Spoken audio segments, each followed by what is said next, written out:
বন্ধুরা আজকে south Indian রেস্টুরেন্টে এসেছি।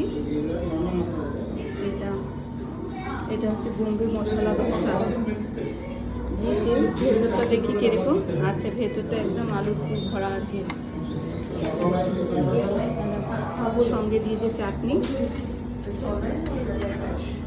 এটা হচ্ছে মানে কি বলুন তো, মনে হয় আচারের মানে কিছু চাটনি হবে খাট্টা।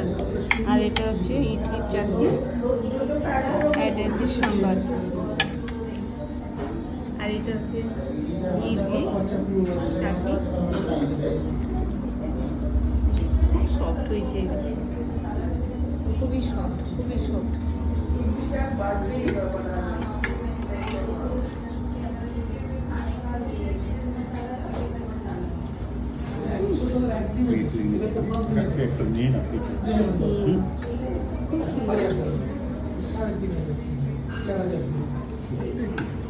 আমার বাইরে এলে বন্ধুরা ওই মানে ঘোষা ইডলিটাই বেশি পছন্দ হয় খেতে।